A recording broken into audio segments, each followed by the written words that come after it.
வணக்கம் மக்களே, this is Vijay ஆதிஷர். இன்னைக்கு நம்ம இந்த வீடியோவில் எதை பற்றி பார்க்க போகிறோம் அப்படின்றத பார்த்தீங்கன்னா கூலி படத்தை பற்றி பார்க்க போகிறோம். என்னடா கூலி படம் ரிலீஸ் ஆகி ஒரு சில வாரங்களே ஓடிடுச்சு, நீ ஏன்டா இப்போ கூலி படத்தை பற்றி பேசுகிற அப்படின்னு கேட்டிங்கன்னா கண்டிப்பாக பேசி தான் ஆகணும். ஏன்னா கூலி படம் ரிலீஸ் ஆகும் போது ஃபஸ்ட்டு ஷோ முடிச்சுட்டு நான் ரிவ்யூ எடுக்கும்போது எல்லாம் நல்லா இருக்குது அப்படின்னாங்க. அப்படியே செகண்ட் ஷோக்கு போகும்போது அப்போ வந்து நல்லா இல்லை அப்படின்னாங்க. ஸோ ரிவ்யூ அப்படின்றது மாற்றி வந்துக்கிட்டு இருந்துச்சு. சரி ஓகே, ஒரு 2 நாள் தாண்டிட்டோம், அதுக்கப்புறம் படம் எப்படி இருக்கும்ன்றது தெரிஞ்சிடும் அப்படின்னு நானும் வெயிட் பண்ணேன். பட் இப்போ வரையுமே வந்து மிக்சட் ரிவ்யூஸ் தான் வந்துகிட்டு இருக்கு. ஸோ எதனால் மிக்சட் ரிவ்யூஸ் வந்துட்டு இருக்கு அண்ட் படம் உண்மையாகவே எப்படி இருக்கு அப்படின்றத பற்றி நம்ம இந்த வீடியோவில் வந்து தெளிவாக பார்ப்போம். ஸோ வீடியோ ஸ்கிப் பண்ணாமல் பாருங்க. இந்த மாதிரி சினிமா அப்டேட்ஸ் எல்லாம் நீங்கள் தெரிஞ்சுக்கணும் மறக்காம நம்ம சேனலை சப்ஸ்கிரைப் பண்ணிக்கோங்க. ஓகேவா? ஸோ ஸ்டேட்டா வீடியோக்குள்ள இருந்து போயிடலாம். ஆக்சுவலாக படம் எப்படி இருந்துச்சு அப்படின்னா ஆவரேஜான ஒரு மூவி அப்படின்னு வந்து சொல்லணும். எதனால ஆவரேஜ் மூவியாக இருந்தது அப்படின்றது கேட்டிங்கன்னா, லோகேஷ் கனகராஜ் தான் இந்த படத்தோட டைரக்டர். ஸோ லோகேஷ் கனகராஜ் அப்படின்னு நம்ம அவருடைய ப்ரீவியஸ் மூவி லியோவா இருக்கட்டும், இதுக்கு முன்னாடி எடுத்த விக்ரம் படமாக இருக்கட்டும், மாநகரமாக இருக்கட்டும், ஸோ ஒவ்வொரு படத்துலையுமே வந்து ஏதோ ஒரு விஷயத்தை டிஃப்ரெண்ட்டாக கொடுத்து அதுக்கப்புறம் வந்து எல்சியூ அப்படின்ற ஒரு பேட்டர்னை கொண்டு வந்து ஸோ இந்த ஒரு சினிமா ஃபீல்டே வந்து அவரை திரும்பி பார்க்க வச்ச ஒரு டைரக்டர். ஸோ லியோவில் வந்து பார்த்தீங்க அப்படின்னா கதை அப்படி இப்படின்னு இருந்தாலுமே உங்களுக்கு அந்த ஸ்டோரி வைஸ் வந்து கொஞ்சம் ஒரு சில எரர்ஸ் இருந்தாலுமே, ஆனால் நீங்கள் படமாக பார்க்கும்போது ஒரு நல்ல விஷுவலாக நிறைய மாசான சீன்ஸ் அண்ட் நல்ல ஒரு அப்படியே நம்மளை வந்து அப்படியே ஸ்க்ரீன் பிளேயோட வந்து அப்படியே வியந்து உட்கார வச்ச ஒரு படம் அப்படின்னு சொல்லலாம். இந்த மாதிரியான படத்துக்கு அப்புறம் வந்து ஒரு படம் பண்ணுறாரு அப்படின்னும் போது expectations will be high. So அந்த மாதிரி தான் இந்த படத்துக்கும் எக்ஸ்பெக்டேஷன் ஹெவியாக இருந்தது. எதனால் ஏன் அப்படின்னு பார்த்தீங்கன்னா, பொதுவாகவே நம்ம லோகேஷ் கனகராஜ் ஒரு ஷார்ட் பீரியடில் இந்த மாதிரி கதைகள்லாம் வந்து எடுத்து அப்புறம் பண்ணி ஒரு நல்ல சக்ஸஸ் கொடுக்குறவர். இந்த படத்துக்கு 2 வருஷம் வந்து டைம் எடுத்திருக்காரு. ஸோ 2 வருஷம் அப்படின்னும் போது தலைவர் அப்படின்னும் போது அவர் வந்து கமல்ஹாசன் சாரோடைய ஃபேன் பாய் அப்படின்னும் போது ஒரு பெரிய எக்ஸ்பெக்டேஷன் இருந்துச்சு. அண்ட் அவரோட இன்டர்வியூலுமே வந்து அவர் ரொம்ப டைம் எடுத்து இந்த படம் வந்து ரொம்ப ஒர்க் பண்ணி எடுத்துகிட்டு வந்ததாகவும், அது ஒரு ஸ்டாண்ட் அலோன் ஃபிலிமாகவும் இருந்ததாகவும் அண்ட் முழுக்க இந்த படத்துக்கு அவருக்கு வந்து ஃப்ரீடம் இருந்ததாகவும் வந்து சொல்லியிருந்தாரு. ஸோ அப்படி இந்த படத்தை வந்து நம்ம போய் பார்க்கும்போது ஃபர்ஸ்ட் இன்ட்ரோலே வந்து நம்ம தலைவரை வந்து பார்க்குறோம் அப்படின்னும் போது கொஞ்சம் டிசப்பாயின்மெண்ட்.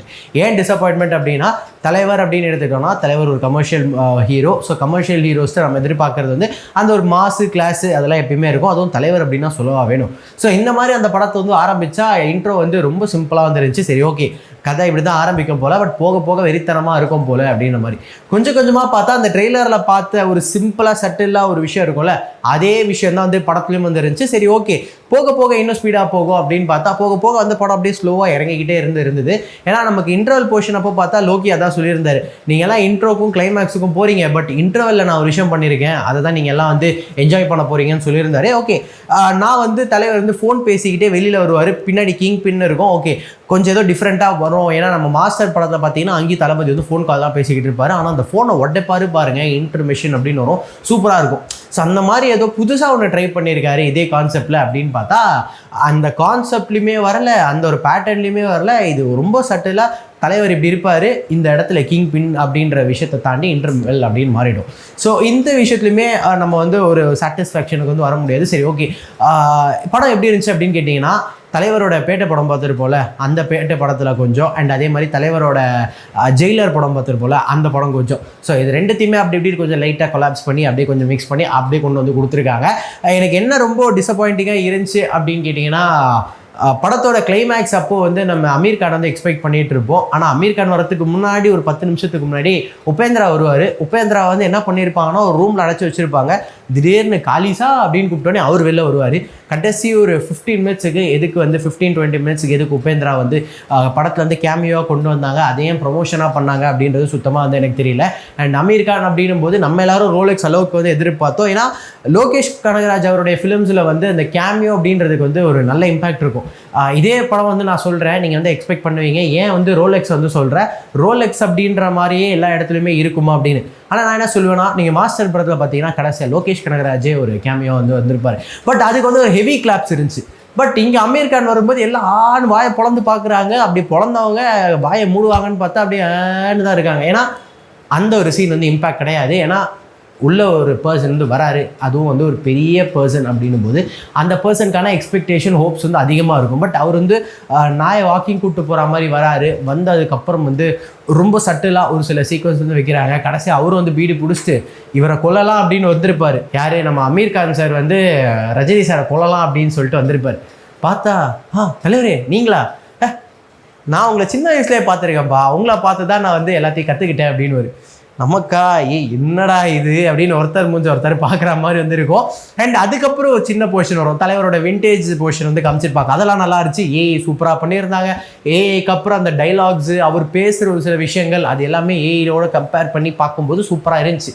மிங்கிள் பண்ணி பார்க்கும்போது சூப்பராக இருந்துச்சு.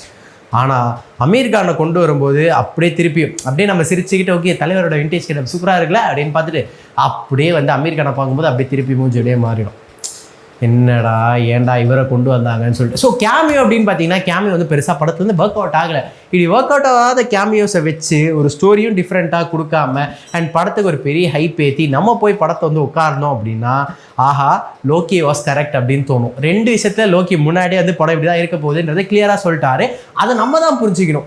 என்னடா என்ன சொன்னார் லோக்கி அப்படின்னு நீங்கள் கேட்பீங்க. மொதல் விஷயம், இந்த படம் ஆரம்பிக்கும் போது தலைவர்கிட்டே ஒரு வார்னிங் கொடுத்துருக்காரு. என்ன சொல்லியிருக்காருன்னா, நான் கமலஹாசன் சாரோட ஃபேன், ஸோ அதுக்கேற்ற மாதிரி தான் படம் எடுப்பேன் அப்படின்னு. ஸோ ஒரு பியோர் ஃபேன் பாய் அப்படின்றத ப்ரூவ் பண்ணிட்டாரு. யாருக்கு? கமலஹாசன் சாரோட கேமியோ, கமலஹாசன் சாரோடைய ஃபேன் பாய் அப்படின்றத ப்ரூவ் பண்ணிட்டாரு. அப்புறம் எங்கே ப்ரூவ் பண்ணார்? ஆடியன்ஸுக்கு எப்படி சொன்னார்?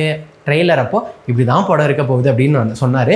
எஸ், அந்த ட்ரெய்லருக்கு ஏற்ற மாதிரி தான் படம் இருக்குது. ட்ரெய்லரை அப்படியே ஒரு 2,000 பேருக்கு வந்து இழுத்து வச்சுருக்காங்க, அதுதான் படம். ஸோ இப்படி தான் வந்து படம் இருந்துச்சு.